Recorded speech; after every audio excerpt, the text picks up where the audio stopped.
Ace. How you feeling? I'm fine. Where's your mother? I sent her home to get some sleep. She's been here around the clock since they brought you in. Axel's with her. Oh, good. They said it was a heart attack. I heard. You know, my father had one too. I guess it runs in the family. Looks like you're gonna have to take better care of yourself. Looks like we both do. Dad, I gotta make a quick trip to Nashville. Take care of a few things. But I'll be back. Okay, good. And try not to miss the Lantern Festival. The what? The Lantern Festival. I've never missed one. Till this year. You kept going. Every year. And I kept them all. To help you remember the nice times.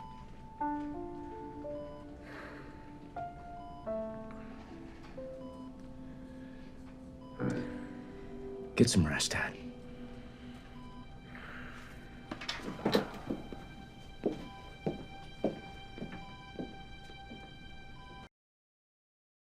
Thank you. Thanks for being here. You know, Better than being out in the rain, right? I know, not such a nice New York day for you. Oh, I'll be all right. You know, we've had a lot of nice days out here in New York. It's been a very hot summer, so That it has. it'll cool it down a little bit. You know, it's a little surreal sitting next to you because, no joke, my sister had a huge John Tucker Must Die poster over her bed for an embarrassingly long time. You're like a de facto family member at this point. Nice, nice. Yeah, no, it's great to have been a part of that movie. I mean, it kind of reached, cult classic status, which was unexpected for a movie like that. And it seems as though it's been passed down, through the generations, because there's a lot of millennials, because I'm not a millennial, and that movie was not made in the millennial age, that love that movie. So it was obviously passed down from an older brother or an older sister. So I think that's pretty cool. Is that what you get recognized most for? That and Desperate Housewives, obviously. Yeah. I mean, you gardening on Wisteria Lane is iconic. Thank you, I guess. But of course, these days you're starring on Chesapeake Shores, which is my new latest obsession, which returns for a second season on the Hallmark Channel this Sunday. So for those who didn't catch us the first time around, what is the show about and who do you play? Well, it's a family drama that really centers on the O'Briens, which is sort of a complicated, somewhat dysfunctional American family. I sort of look at the show as like brothers and sisters meets Parenthood meets Nashville. Yes. And that Nashville spin is where I come in. It was cool because, when Hallmark came up with the idea of putting me together with this property, and the property, I mean Chesapeake Shores, because it's based on a series of novels by Sherryl Woods, New York Times bestsellers, actually. My character in the books was an architect. And I was like, I like architecture. I don't know how fun it is to play an architect. So I was into music. I've been playing and singing and writing music for well over a decade. It's kind of my side passion. I was like, well, hey, what if this guy is a country music artist? And, he's kind of running from his past. Some things happened back in Nashville that he's not very proud of. And he comes back home to Chesapeake Shores to lick his wounds, and then, unexpectedly rekindles a romance with his high school sweetheart.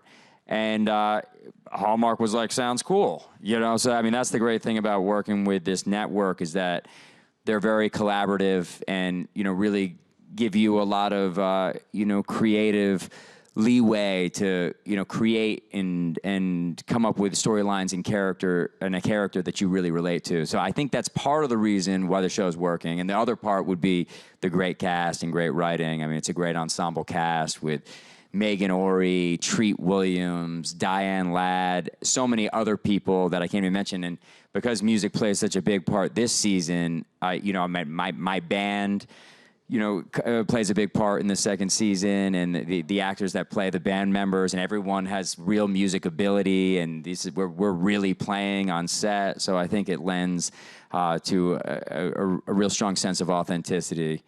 And I think that's why the show is cool and different, than anything else Hallmark's ever done.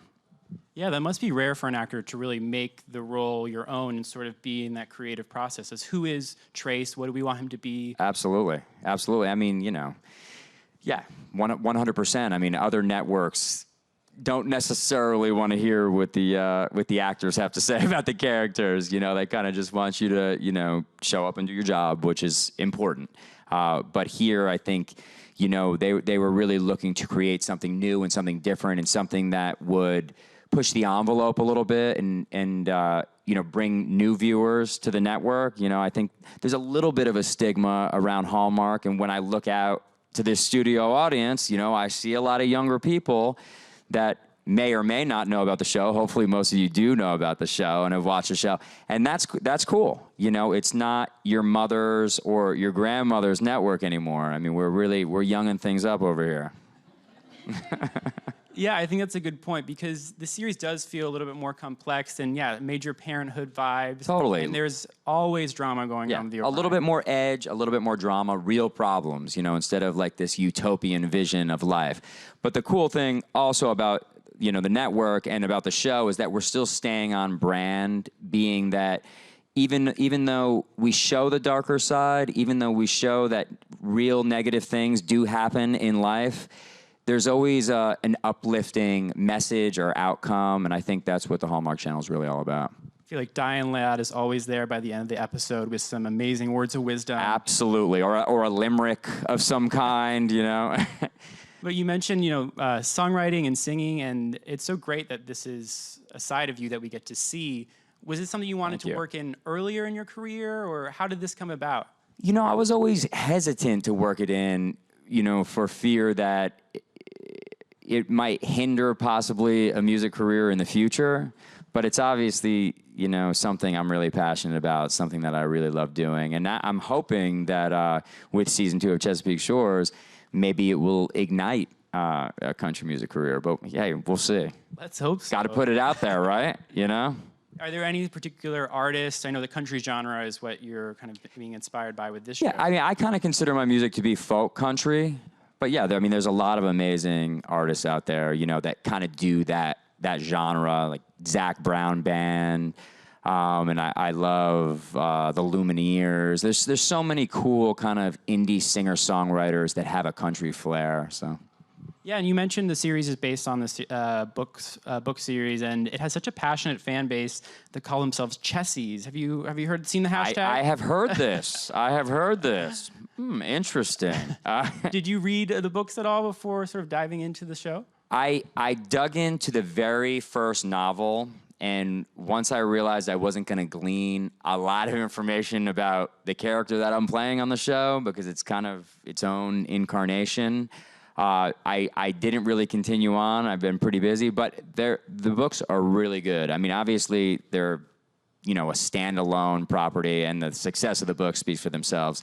So I don't, need to sit up here and tout how great the books are. I mean, they're all New York Times bestsellers. So And so let's talk about Trace. He always seems to be escaping sort of the ghosts of his past, and the series really begins when his high school love, Abby, returns to Chesapeake Shores. What can we expect from Trace this season? Well, the series starts out with a bang. I mean, I get out of jail, and you find out why, I spend the night in jail. But I think season 2, what's cool about season 2 and what's a lot more fun about season 2 is that it's not as morose and melancholy. Trace isn't depressed all the time. He's actually feeling himself, in season 2. I mean, there's just a lot of live performances. We bring back some of the songs of season 1, but season 2 has 4 more original songs that were recorded at, really A-level recording studios in Vancouver, Canada. We had a blast recording the music, and it's just when the music kicks in on this series, specifically this season, I mean, it's just you really feel it, You know, I mean, we felt it on set when we were shooting it, and I think the viewers are just really going to get taken on a journey, you know, because it's almost like the music narrates, you know, the series and really underscores everything that the characters are going through emotionally, and it just works. You know, the chemistry this season was unbelievable. Yeah, and fans are so into your chemistry with Abby, of course. Ever since you guys skinny dipped in that opening pilot, I Hey, mean, you got to skinny dip at some point in your life, at least once. at You know? Chesapeake Shores, especially. Funny story about that is instead of shooting that at the beginning of the shoot, you know, which was end of August, we ended up shooting that scene beginning of October in Canada in a lake. I mean, the water was hypothermic. Seriously, they had these hot tubs set up for Megan, Ori, and I. So when we got out of the water, we literally sprinted to these hot tubs, and we were like chilling in a hot tub together. Like, I was like, "What's up? The scene's going well," you know, just like relaxing in a hot tub. I was like, "This job is the weirdest job on earth." And what can we expect with you two? I mean, you got off to a little rocky start earlier in your relationship, but your bandmate is back here, and there's still some trouble. Abby and Trace really sort of find their stride in season 2, and they're very much together, and their relationship's firing on all cylinders. But you know, you wouldn't have a TV show without obstacles, and one of the major obstacles is Coralie, who's a singer and keyboardist in the Trace Riley band on the show, and she's always there. And I obviously Abby resents it and is threatened by it, as any girlfriend would be. But she's part of the band, and Trace isn't gonna abandon her. He's part of the band. Exactly. He feels a responsibility to his band, and so he stays loyal there. But obviously his heart is with Abby, and there are certainly other complications to their relationship. And you worked with Megan previously, right, on John Tucker Must Die. Megan Ori had a cameo in the last scene of John Tucker Must Die. When you think John Tucker is going to repent and he's going to change, and then he doesn't, and he's like, hey, so-and-so, meet so-and-so. She was so-and-so number 2. When he, walks off with 2 girls. That was Megan Ori. So, yeah, that is quite pretty hilarious. coincidence. And also, Brendan Penny, right here, he was on the basketball team in John Tucker Must Die. So, wow. For the famous pretty thong hilarious. scene? Yeah, yes, he also wore a thong. Yeah. And he's still wearing them. No. What's up, Brendan? What was it like to reunite with Megan all those years afterwards? It was amazing, but the thing is, it was like we shot a scene together for 15 seconds, so it's not like we became fast friends or anything. But she's incredible. She's so cool. It's no big secret, but she was pregnant, during the shoot of season 2.